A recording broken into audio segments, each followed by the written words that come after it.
Hello, everyone. Welcome. Welcome back to panel two of the Emergency EIR Roundtable. This panel is titled Solving the Migrant Crisis. Does Mankind Have the Moral Fitness to Survive? And my goodness, that is an absolutely important question for everyone to be asking ourselves right now, given the current political situation. My name is Anastasia Battle. I'll be your moderator today for this panel. And to start us off for this discussion, I just want to recognize that we have 14 countries on who are participating between panel one and panel two, which is very exciting and quite a representation of mankind. And to kick off this panel, we have Dennis Small of the EIR Ibero-American Director in the United States. Please go ahead, Dennis Small. You have the floor. Okay, thank you very much, and good afternoon or good evening to everyone who has joined this roundtable discussion. The issue of how we deal with the migrant crisis will determine if mankind has or has not the necessary moral fitness to survive. And by deal with the migrant crisis, I mean resolve it in the only way it can be resolved, which is by increasing mankind's power to provide an adequate living and a growing sense of longevity, of standard of living, of cultural capabilities to the entire human species. This is what Lyndon LaRouche referred to as potential relative population density. It is the collapse of that potential relative population density, which is the proximate cause of what we call the migrant crisis, among many other things. And that is the only area in which there is a solution. Now, back in the late 1970s, 1978, 79, more or less, an agronomist of the Rockefeller Foundation by the name of William Paddock made some statements which later became policy. And his statements were that it was necessary to reduce the Mexican population by half. And this is a direct quote. He says, the Mexican population must be reduced by half, seal the border, and watch them scream. And when he was asked by an interviewer how this could be done so drastically, he said, by the usual means, famine, war, and pestilence. Now, Paddock later founded a group called FAIR, F-A-I-R, which was anything but, which proposed in 1979 the building of a wall along the US-Mexican border, which would be made of concrete sunk deep into the ground so it could not be dug under, and rising up with metal, and that would then be curved so that nobody could possibly get out. This was the idea which, I guess, goes along with seal the border and watch them scream to reduce the population. Now, President Trump, here we are a half century later, more or less, has a policy which he has announced against what he calls illegal aliens. We should probably refer to them as undocumented workers. Illegal aliens is only when he's in polite company. Other than that, he will usually employ extensive expletives that do need to be deleted. But he's talking about removing 15 million people in the United States. Now, he is providing people a choice. The choice that people have is to be iced, to be arrested by ICE, to be harassed, to be detained, to be tortured, and perhaps to be killed as well. Or if they want to go quietly, they can accept to self-deport, to take an excess bonus of $2,600 each. This is like a personally applied bounty on each of their heads. And under these conditions, on the Trump plan, they can return to their countries of origin, supposedly voluntarily, countries of origin from which they fled because they have been decimated by the policies of the IMF, decimated by wars, destroyed by disease, driven into poverty by the same Wall Street and City of London banks, which are today controlling the Trump administration and provoking the wars and the poverty causing these crises. Now, that would be one approach, but in the Schiller Institute and in EIR magazine, we have a better idea. Why don't we do something a little bit different? Why don't we, for example, take a survey of what the continent looks like, and why don't we instead of this policy of destruction, build major projects such as the one I'm showing on the screen here. And you heard earlier about the extended Oasis plan. You'll hear a little bit further about similar projects for Africa. This is one just referring to the situation in Iberoamerica. Why not build a high-speed rail line and associated development corridor from the port of Chancay in Peru, which is already a superport, the biggest megaport on the west coast of the hemisphere, built jointly by China and Peru, and connect it to the Atlantic coast of South America in Brazil, whether that be in Ilhéus, which is one of the proposals, or a little further south to Santos, which is the port of the city of Sao Paulo. Both are good, but probably be a good idea to do both of those things. And this would create the circumstances for bringing development to the entire region and addressing the problem of forced migration, of economically imposed and militarily imposed migration as a different kind of approach. But before we get into that, and I'll talk about it a little bit further in more detail in a moment, but let's first just get a better idea of what the nature of the problem is that we're dealing with here. Now, if we look globally at the question of migration and the related issue of displacement of people, which can be internal displacement or foreign displacement from their respective countries, we're talking about a situation where hundreds of millions of human beings have been driven into migration or have been displaced. Now, let's take a look at what this looks like over the period of the last 45 years. You can see here that total combined migrants and displaced rose from about 232 million in 1980 to approximately 422 million today. That is an 84% increase over this 20-year period. Now, even if you look at this in terms of the percentage of the total world population, the increase is still stunning because as a percentage of the total world population back in 1980, migrants and displaced were 3.5% of the world population. Today, they are 5.1% of the world's population.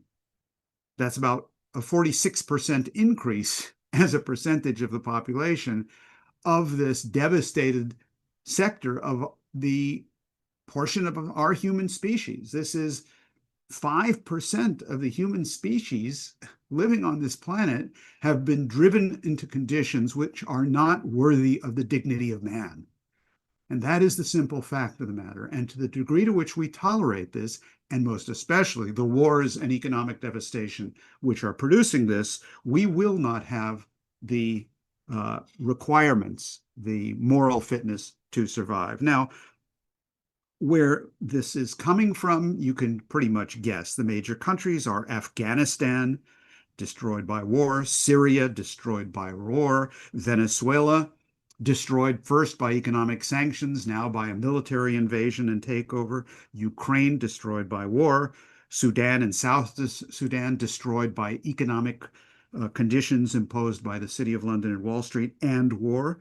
And then, of course, Mexico and Central America, the nearest sources of immigration for the United States, whose economic conditions have been devastated demonstrably, as we have proven previously, by the policies of Wall Street and the City of London, by the IMF. Now, one can see in these numbers here that as this is going, we are soon going to reach about 500 million people where this is heading. The reason that this is occurring, again, is that the potential relative population density of the planet has been diminished largely across the board. Again, potential relative population density is the central concept which LaRouche elaborated to measure the impact on the physical economy of the world and the ability to maintain a growing, prosperous population based on advances and breakthroughs in science and technology and similar breakthroughs in classical culture. Potential relative population is not a monetary measure. It is a physical economic measure which indicates the power or the ability of a society to prosper and maintain a growing population. That potential relative population density is being devastated by a world financial system, a transatlantic system, which is in a systemic breakdown collapse. The migrant problem is a reflection of that breakdown of the potential relative population density as a result of a bankrupt speculative financial system totaling about $2.4 quadrillion. Now, what this has done, we have seen the devastation in production. We've seen the devastation in terms of people's consumption. There's no infrastructure. There's no education going on. The culture is so devastating that Satan is rubbing his hands in glee at what he sees. And I'm speaking largely of the United States, but not only so. And have been sunk into a level of moral depravity, both by what we do and even more emphatically by what we tolerate being done to others, that if it is not reversed, we were not going to survive, in fact, as a species. Now, one has to ask the question is this necessary? Is this sort of the human condition? Is this what happens as you grow? Absolutely not. Let me just put on this same graph the following. This is what China has done in the same time period. China has eliminated poverty.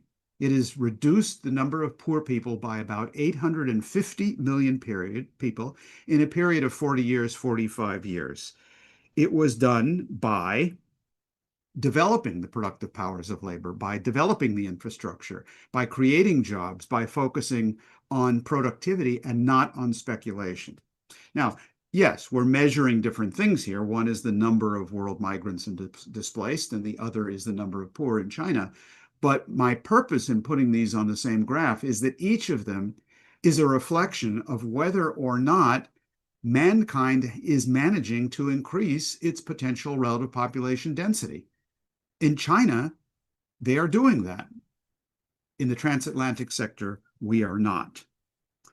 So it's not surprising, therefore, perhaps, that in the most recent polls that have been taken, a majority of Mexicans and Canadians now prefer China to the United States.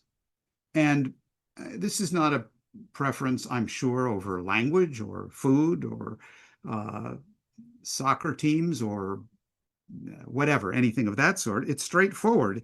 It's whether or not there is a future possible under these conditions. Now, let me show you a map that I've shown before, but I think it's worth showing again, which is this gives you a quick idea of a number of the major projects that China has prepared for South America, some of which are already in existence. One is the Chancay port.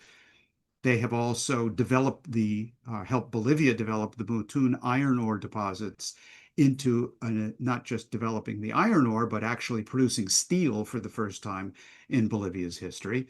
There is this crucial question of the Bioceanic Railroad, which would open up the entire area. There is discussion of a new sea level Nicaraguan canal, very necessary for world trade and development. China agreed with Panama to build a high-speed rail line through Panama with the idea of then connecting up through the rest of Central America. There were discussions as well with Mexico on such high-speed rail. They've been stalled. So this is the kind of thing. If you're an Ibero-American living in one of these countries and you are adequately informed and you look at the world and you think of what's available to your country, this is what you see. And then if you turn your eyesight northward and ask, what has the United States offered? And this is what you see. Nothing. The United States has offered no infrastructure projects of any significance whatsoever, let alone built them. On the contrary, the policy from the United States, as stated in the National Security Strategy document of the Trump administration, is that China must be excluded from Ibero-America at all costs.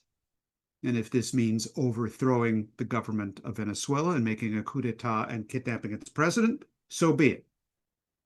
If it means blowing up the Changsha port, I would not exclude that, not after Nord Stream.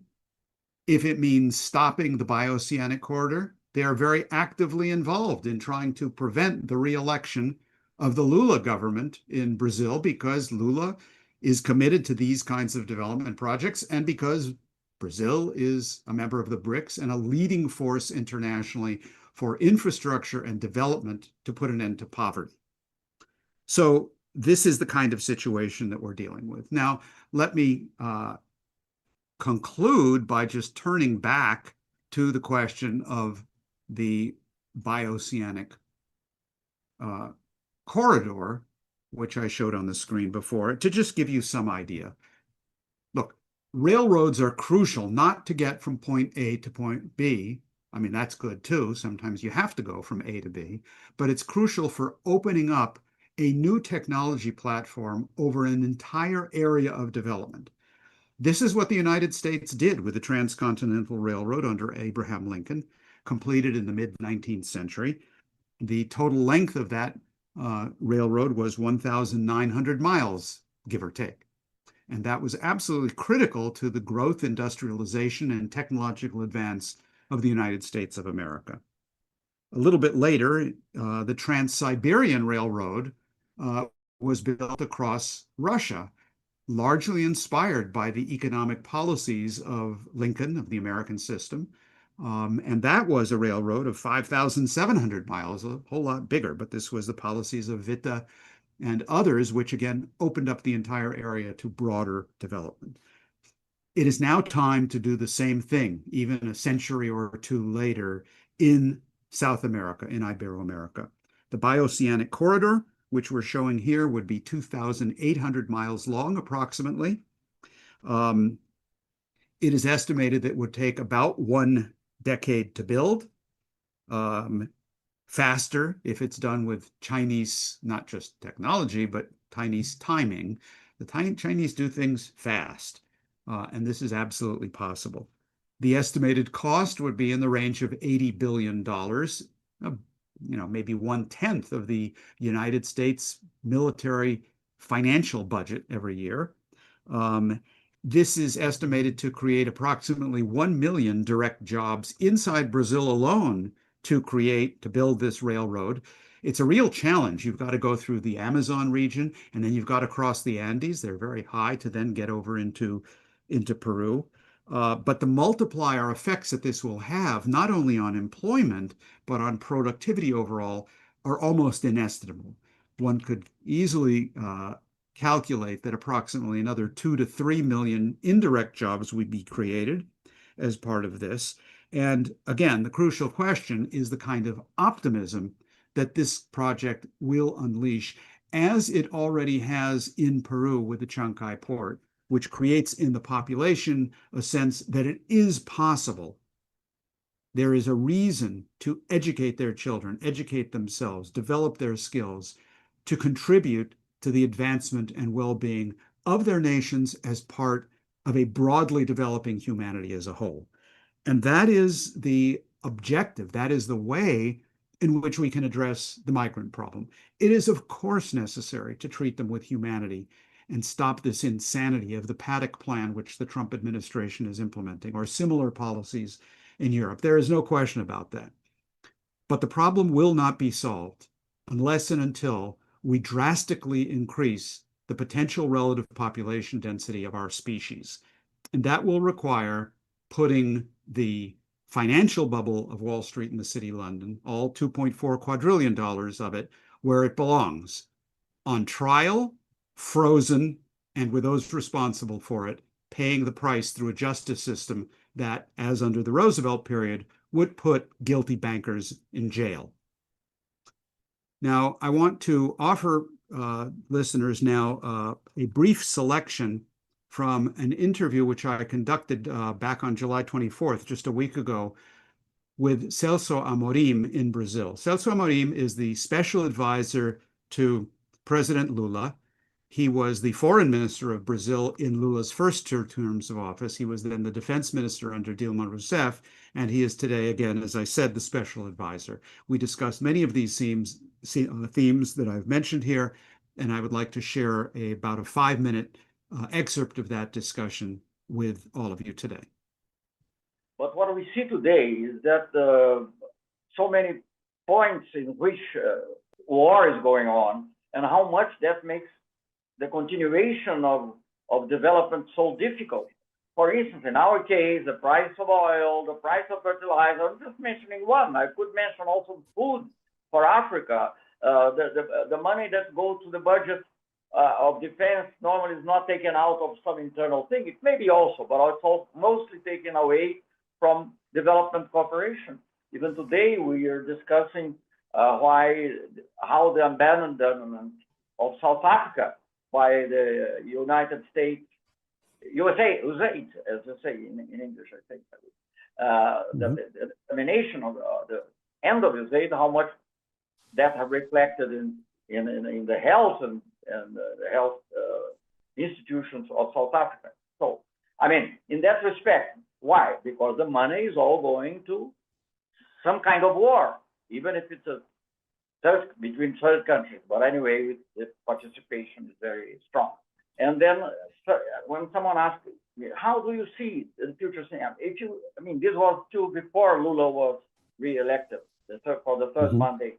And I said, if you are in a room which is almost totally obscure, dark, you can't be only focused on that. If there is a small split, or I don't know exactly how to say it in English, in Portuguese it would be a brecha, a small leak, whatever, in which you see some light, you should concentrate on that point and then try to enlarge it. It's not simple. Maybe it's a task for generations, but I think we have to have that task. If you don't believe in the future, and I have read some headlines saying that the future is dead. So if you don't believe in the future, what's the point of life? If our children, our grandchildren, and the grandchildren of other people, they have to have a good life. So that's what keeps us alive, I think, especially for someone on my age. The Pope, Pope Leo XIV, will be in Peru in November.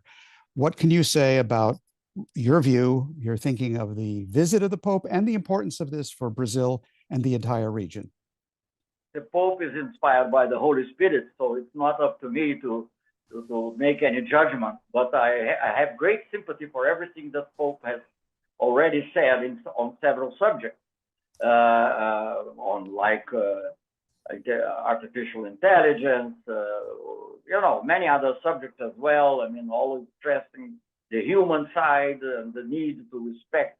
I wouldn't say human rights in abstract, but the people who are really let us say the ones that have to conduct the history. And as to Peru, but I'm not speaking about the Pope now. As to Peru, of course, it's a neighbor of Brazil, a very important neighbor of Brazil. It's natural in our work for a diversification of relations, and very important also for our relations with the countries on the other side of the world through the Pacific Ocean. But Peru itself, we have a large border with Peru. And so I think, Brazil has always, for some time at least, the Lula government, but to some extent some of the other democratic governments as well, but with Lula with more emphasis, have emphasized the need for South America integration. But more broadly, with other countries of South America. And Peru, of course, is very important in many aspects, but I'm mentioning one, which is the integration of South America. And let us say, we have to do in the 21st century what in the North America was done in the 19th century, which is the link between the real link, actually usable between the Atlantic and the Pacific. So I think when you see the G7 speaking of global imbalances, really meaning the Chinese surplus in trade, we won't be able to go further. I mean, so I think that this backtrack towards a world government, although with some appearance. We invited Brazil, invited India, we invite some other developing countries, but without China, Russia also, but Russia might even to some extent understand, although they don't agree. But China, how can we deal? I mean, how can we deal with important problems like climate, if you don't have, or trade, if you don't have the country that is all the characteristics that we know about China. That was the presidential advisor to Lula in Brazil, Amorian. Thank you so much for sharing that, Dennis Small, and thank you for your presentation. That was definitely a very special addition to this discussion today. So we shall continue with our agenda. Next, I'd like to welcome Mario Marici of Brazil. He's a member of the first secretary of the Sao Paulo State Legislature. Thank you so much for joining us. Please go ahead. You have the floor. Hola, ¿qué tal? Me llamo Maurici, soy diputado estadual de São Paulo, en Brasil. Le voy a hablar un poquito acerca de la situación económica política actual. Desde 2000... Pardon, Dennis, I don't hear the translation. Excuse me. Yes, my name is Mr. Mario Maurici. I'm from the state legislature of Sao Paulo, and I want to talk about the political and economic situation in Brazil. Brazil has suffered from tariffs, which reached the level of 50%. Even after the Supreme Court ruled that the tariffs which were imposed previously, Washington continued with the pressure based on Rule 301 and others, raising the effective tariff from approximately 18.9% in July of 2026. The law of economic powers under extreme conditions. This is allowed and developed by the United States to allow them to develop measures, economic measures that are considered extraordinary. This seems to demonstrate that the pressure is a continuity of the trade policy of the U.S. administration and not the result of some sort of a specific conjuncture. The machinery, industrial equipment, shoes, paperwork, wood products continue to be directly threatened. This affects about 21% of Brazil's exports to the United States. This reinforces the importance of diversifying our markets and to apply policies directed to add value to Brazilian production. Brazil has avoided a direct confrontation with the United States, preferring diplomatic channels and diversifying markets, but it still lacks a point of coordination between diplomacy, the productive sector, and civil society to be able to respond in a structural fashion to the crisis created by these tariff policies. Now, with regard to the BRICS and the new architecture of security and development, it's important to take note of the fact that the political weight of the expanded BRICS Plus group is 46% of the world population. It represents about 28% of the world GDP at market values in terms of purchasing power parity. These countries represent more than 58% of the world. This is a structural change in the correlation of forces and in the world economy. The new development bank and the growing use of national currencies for transactions among the BRICS countries emerge as a response to these unilateral tariffs and other policies by reducing the vulnerability of the concentrated power of the dollar in the international financial system. Despite that, mechanisms such as the contingency reserve agreement created in 2013, which has $100 billion available to confront liquidity problems on a world scale. This has never been activated in light of the fact that economic crises and geopolitical crises over the last decade have occurred. The fact that it has not been used, the fact that this instrument has remained dormant, raises questions about its efficiency and its operational capabilities. The BRICS are going through an internal pressure, internal tension situation. They have to reinforce their cohesion, which is difficult given their actual composition. The conflicts and disputes among members and associates, such as the frictions between India and China, differences between Egypt and Ethiopia, and tensions which involve Iran in the Middle East, show that the greatest challenge to the bloc is perhaps to consolidate permanent mechanisms for political coordination. What's at play and our question is whether or not the BRICS will be able to deepen its integration, or if the crisis of multipolarity will force countries to take strictly national solutions, which would be detrimental to consensus. We should recall three great figures favoring development in the American continent: Hamilton, Roosevelt, and the Brazilian Getúlio Vargas. Vargas is the model that we have to perfect but not repeat. The main parallel between Alexander Hamilton, Getúlio Vargas, and Franklin Roosevelt is the radical defense of the role of the state as the motor of economic development and national cohesion.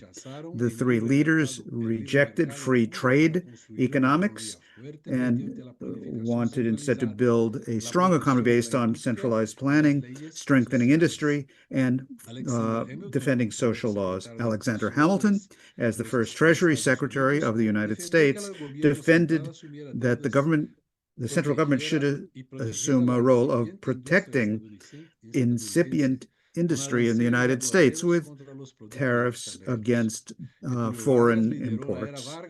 Vargas inaugurated the Vargas era in Brazil, and it centered on substituting imports and creating employment, state employment, in fundamental areas, such as the National Steel Company. And Franklin Roosevelt put the New Deal in place to pull the United States out of the Great Depression. And he engaged in a massive public expenditures in infrastructure works in order to reactivate the market.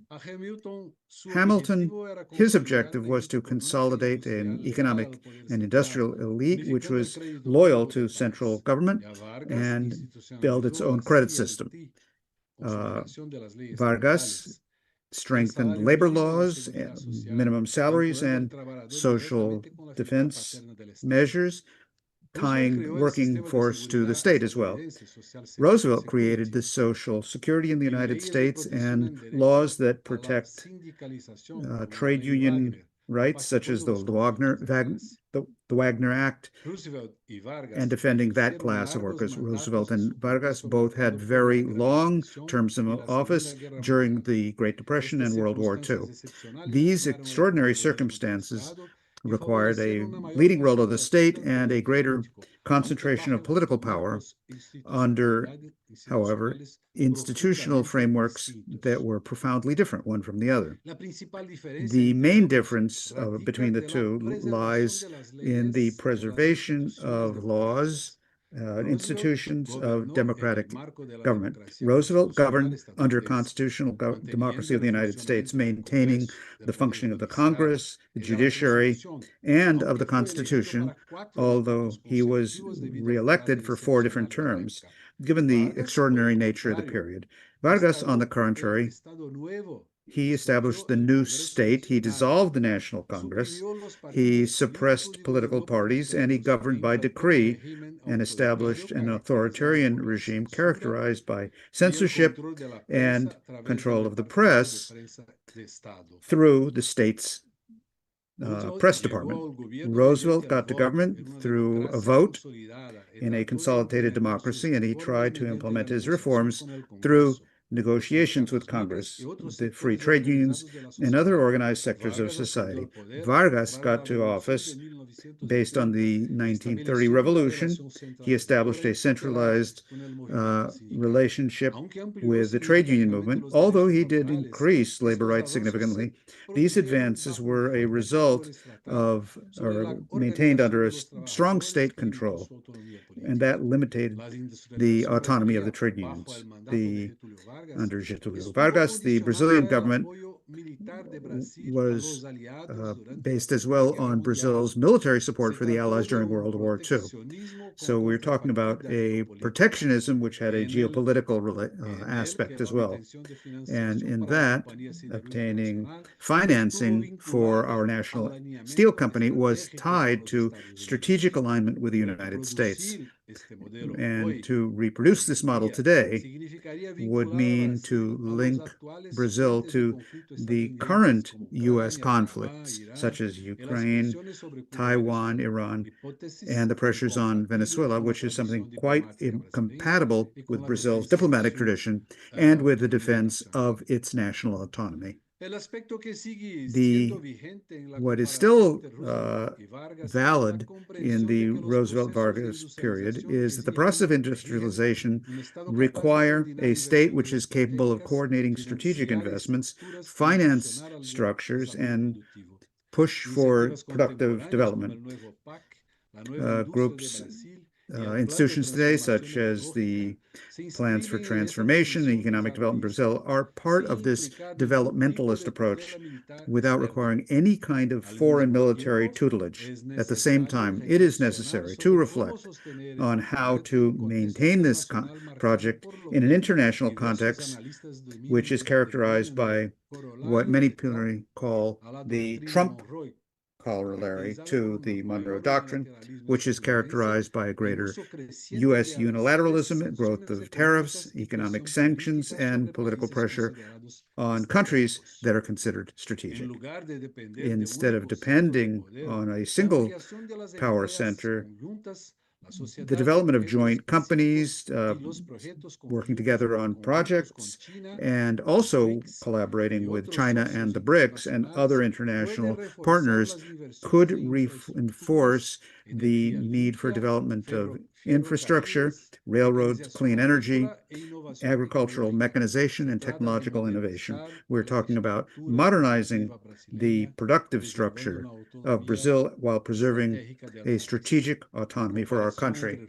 The comparison between Roosevelt and Vargas is useful to understand the importance of the state as a promoter of economic development, industrialization, and social equity. However, it should not disguise the profound differences between their political regimes, how they got to power, and the international context under which they governed. We need to have a state which is capable of coordinating strategic investments and industrial policies while preserving national sovereignty and commitment to democracy. Thank you very much. Thank you very much, Mario Marici. That definitely was an excellent contribution to the discussion today, and thank you so much for joining us. We look forward to more discussion during the discussion period. Give the floor to President Donald Ramotar, former president of Guyana and regular participant of the International Peace Coalition. Welcome, President Ramotar. You have the floor. Thank you so much, and hello to everyone. I think the question that we are facing today, the crisis that we're facing in our world today, has less to do with morality than to do with the imperial system that we function under at this point in time, and that is posing a direct threat to humankind as a whole. In a way, it also reflects in a way, it's an admission of the fact that much of the system that we have been operating under for a few centuries now and particularly since the end of the Second World War, that it has come to its end of its usefulness, and it has now become an obstacle to development and a threat to mankind itself. We know, we talk about the terrible crisis in the Middle East, the Gaza, the West Bank crisis now, that is total genocide. And we also see the United States, its attitude towards Cuba. It's also equivalent to a kind of a genocide. I just heard this morning that 7,000 containers of food and medicine organized by people in different parts of the world to send to Cuba is being blocked from getting into Havana at this point in time. And the people are in a terrible state of economic pressure. Imagine this is happening to a country like Cuba that has made such a great contribution, has such a great potential for development. It has a population that is probably the most educated in Latin America and the Caribbean. It has a tremendous services to its people. It has been able to expand its life expectancy of its people, and it has some very strong technical people that have served in many, many parts of the world. But Cuba itself is being stifled, not because it's a threat to the United States, but largely because it is showing another way that is possible. The other thing too that we're seeing, we are witnessing, there seems to be a helplessness on the part of these big developed countries, in the United States in particular, where they seems unable to help themselves in order to some of the problems that we have. Let's take, for instance, the question of climate change, which is another source of migration in our world. Many people are migrating because of the problem of climate change. And it's affecting these countries as well, the United States, Canada, many other countries, but they seem unable to stop because of the profit motive. The oil industry continues to make enormous profit, while at the same time creating an unhealthy climate in our world. There's a fight against countries like China, which is sharing a lot of its achievements, even their recent position as far as AI is concerned. And these tremendous scientific development that has come about largely through public financing, they are being now used to enrich a small minority of people, who are at the expense of the broad masses of people as a whole. So we have that dilemma, that moral dilemma that we're talking about. And at the same time, we have the idea of our southern country, our country of the South, continues to be exploited tremendously. The only country that really is helping us to develop infrastructure and to do to help us to come out of only being countries of production of raw materials is China. And for that reason, China is being attacked and criticized by the United States, although China continues to hold out the olive branch and hold up for cooperation and for joint development, ready to partner with anyone. But what is happening? Our countries generally, in a big way, our structures have not changed. We continue to produce oil, we continue to produce gold, but we don't refine them. We don't make any manufacturing. We continue only to dig the wealth out of the ground and send it abroad to be further processed.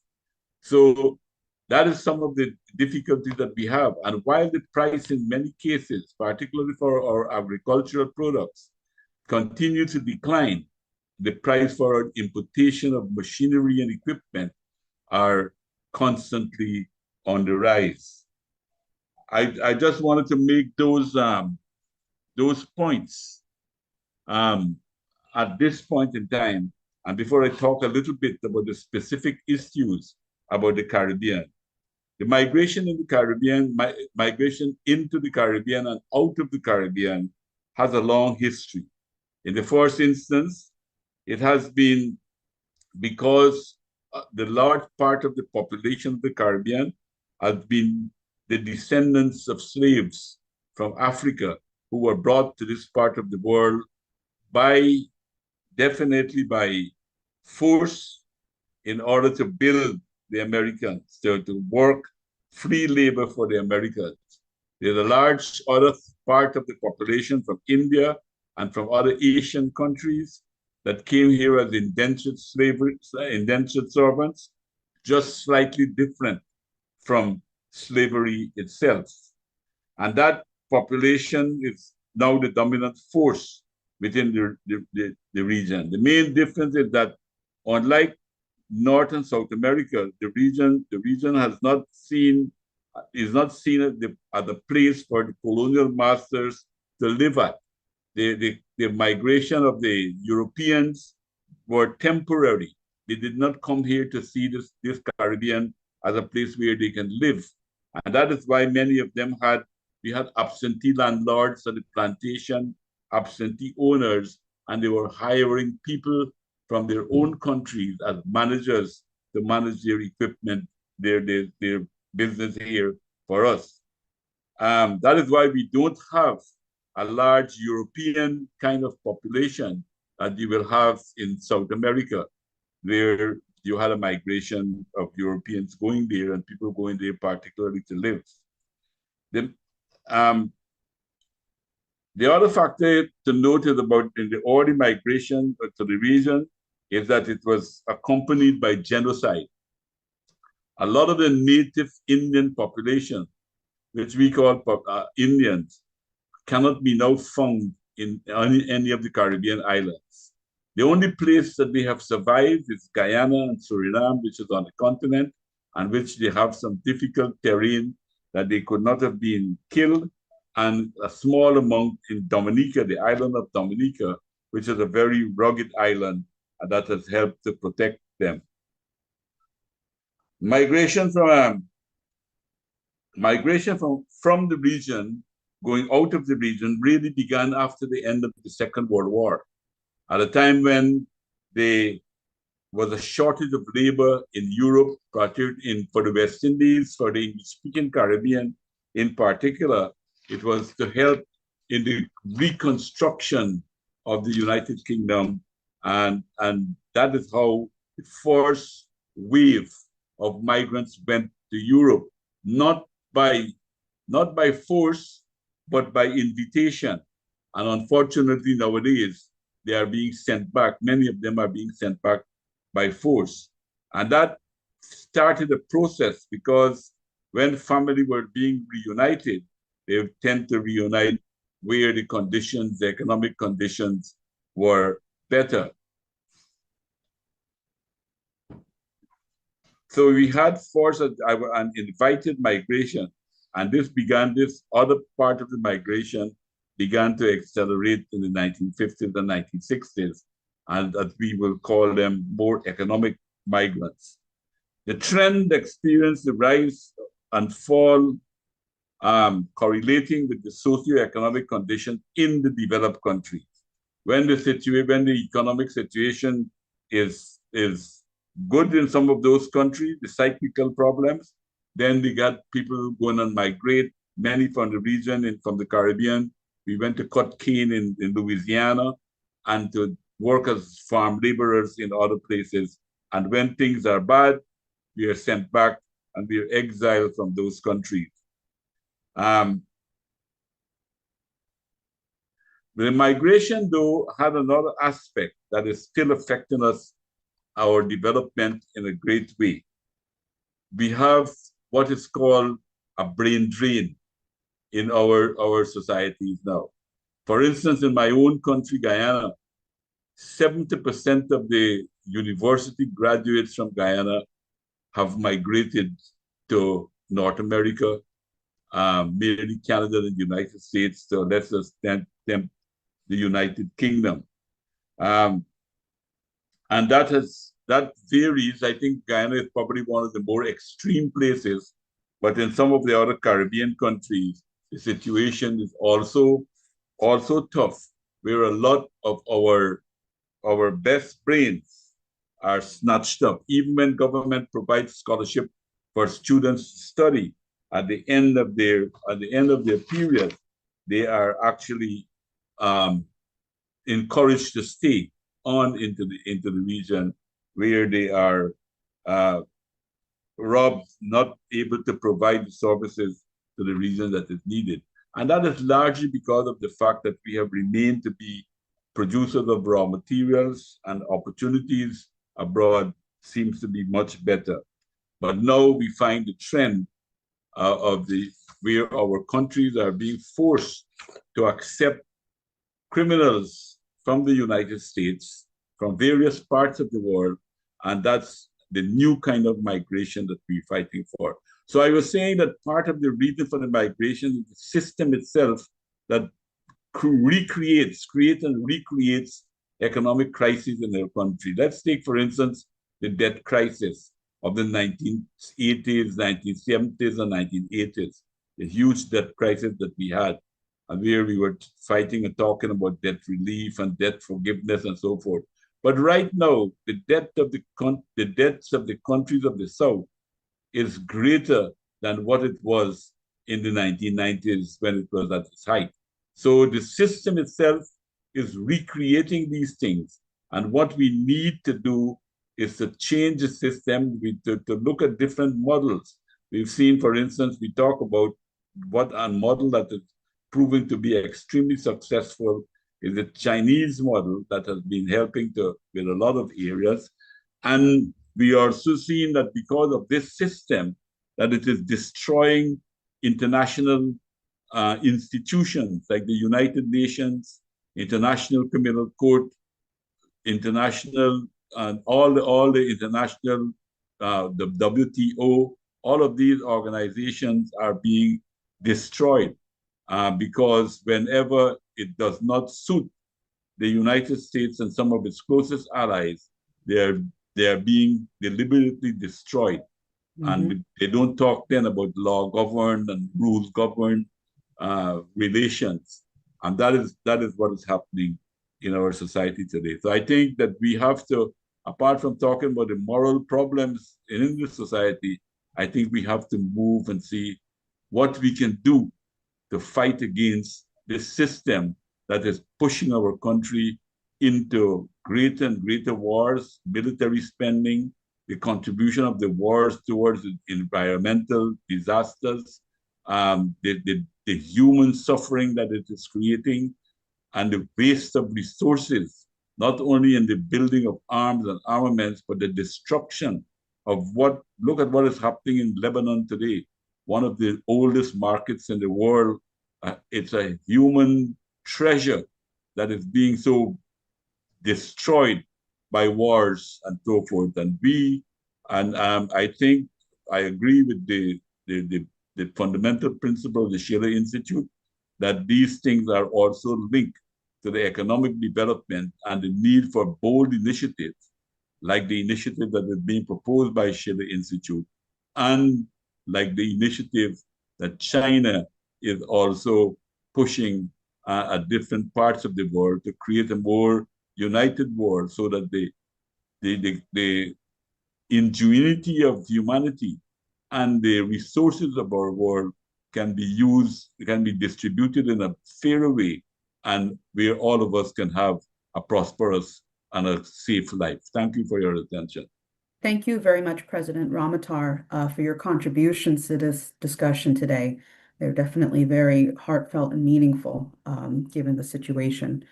So we'll continue with our agenda and come back for more discussion. Next, I'd like to go to former Congresswoman Huerta. She's a former Congresswoman from Mexico, and also another regular participant of the International Peace Coalition. Please go ahead, Congresswoman Huerta. ¿Qué tal? Muy buenas tardes o noches. Yo Hi, good le he afternoon. titulado hoy a Good la evening. conferencia la My perspectiva remarks are mexicana titled on ante the la Mexican zona perspective on the migratoria de la dehumanization frontera of de México. migration, Y the boundary creo of moral que duty. hoy I nos believe that convoca una we are gathered here pregunta today que es by incómoda, pero que es urgente, an y uncomfortable yet urgent que question, es esta de si tiene la humanidad la which aptitud is, does moral humanity para have the moral sobrevivir a las crisis capacity to migratorias que hoy survive, enfrenta el mundo? given the Y crisis we're si facing? evaluamos If la we respuesta assess the observando la answer arquitectura by institucional de las fronteras examining the globales hoy, institutional la architecture conclusión of es global francamente borders, alarmante, porque the conclusion is no estamos alarming. ante una We're crisis not de facing a flujos crisis of migratorios, population estamos ante flows. una We're crisis facing a crisis, migratoria de I la believe, decencia of human humana. human Para el decency. caso específico de México, For quisiera the case of aprovechar Mexico, esta m- oportunidad. I Quiero want to decirles que la migración no use solo the es una occasion to tell you cuestión that migration is internacional, not a sino que es una theoretical debate herida about muy national abierta security. It is an y open una realidad wound humana and a que human reality compartimos that we con share with millones de millions connacionales. of our Hoy, la compatriots. comunidad Today, the migratoria Mexican mexicana migrant está community in the siendo United States, por ahí which is more más than de 40 40 million millones Mexicans de and their habitantes. descendants, Con todo el this y community ellos faces todos an presentan institutional una onslaught embestida institucional sin which has no historical precedentes precedent. en la historia. La verdad es que The el fact Servicio is de that Migración y Control de Immigration and Habitantes Customs Enforcement, Nacional, ICE, along junto with allied con agencies, agencias aliadas has y shifted otras from instancias, immigration han management transitado de la to acción the migratoria systematic a una criminalization criminalización of sistemática vulnerability, de la vulnerabilidad de nuestros queridos migrantes mexicanos. Y cuando un sistema when a legal legal se system justifica justifies con que placing la the sovereignty soberanía es el of a motivo, esa line línea on a en el map mapa está por above the encima intrinsic del right to derecho life, intrínseco a la then vida, a if la that happens, migración. Ellos then tienen igual que tenemos that todos system nosotros. then suffers Y from ese moral sistema blindness hoy because we me all parece a share mí que those está intrinsic padeciendo de una rights. ceguera moral impresionante. Por lo tanto, Therefore, planteo en I este present the seminario la following siguiente tesis. Y ello thesis es to the que seminar, la humanidad and that is that humanity sí posee does la aptitud possess moral para the moral sobrevivir, fitness to pero survive, son nuestras but our instituciones state estatales institutions are las que, stifling that o capacity, vuestras instituciones estatales, las que están and they are doing this by asfixiando esa prioritizing capacidad al the legal anteponer order un pretendido orden over legal que human tampoco dignity. lo es sobre la dignidad de tantas personas. Así que So esa es let's una realidad que let's necesitamos look at mirar this con reality that we eufemismos, have to porque la look visión at desde without México sobre lo euphemisms. que The view ahora from Mexico ocurre of en what la is frontera happening norte today on the northern es border de una profunda gravedad. is Asistimos deeply a troubling. una estrategia We're deliberada witnessing de a deliberate strategy hostigamiento of multidimensional que multi-dimensional despoja por harassment completo that a los strips migrants migrantes totally de sus derechos, of their most basic de los rights. derechos más elementales. En primer lugar, hablemos de la violencia letal bajo custodia. Fíjense, First, no let's es una discuss estadística aislada, lethal o sea, son violence in custody. decenas, These are cientos, not tal vez isolated miles, statistics. son vidas rotas por la There are negligencia dozens of institucional, cases. These are lives casos como el shattered by fallecimiento de institutional mexicanos bajo la negligence. custodia de ICE Recent por parte de cases, agencias such as the médico death oportunas, of Mexicans o in por el ICE custody due to a lack of timely desproporcionado medical uso care, de la or the fuerza disproportionate use of letal por lethal parte de force las by the autoridades Border fronterizas Patrol, demuestran que this los centros demonstrates de that detención in U.S. estadounidenses, detention ahí centers, el derecho a la salud, a the la right to protección, a health la vida, and the right to life de alguna manera is se suspende suspended por el somehow or estatus other migratorio based de las on a personas. person's En segundo migratory lugar, también status. se denuncia Second, la falsificación we de la denounce the justicia porque perversion of se justice ha because vuelto una it has become práctica a systematic sistémica practice to imputar file cargos criminal penales de charges agresión of oficiales assault on an officer a esos migrantes against those para migrants encubrir lo que en to realidad cover está up ocurriendo, que es un physical gran abuse maltrato by sexual border de agents. esos agentes de el ICE, y las personas que trabajan con ellos, ¿no? Entonces, los migrantes son So we have a golpeados, situation where a acto migrant seguido is los acusan de beaten, agredir and then al immediately captor, afterwards they y aunque la are mitad accused de of esos assaulting their casos se captor. desmorona Although half la of these historia cases por falta fall de apart in evidencia court due to y lack porque of más bien se evidence, demuestra and la that rather culpabilidad the de responsibility, the guilt is de shown ICE, lo que of the ICE agents. ocurrió respecto What al daño psicológico, al happens daño in terms of financiero, al psychological, daño de la financial, and reputación de esas reputational personas damage está hecho has already been inminente done, y se va a and it poder may lograr. be irreversible. Finalmente,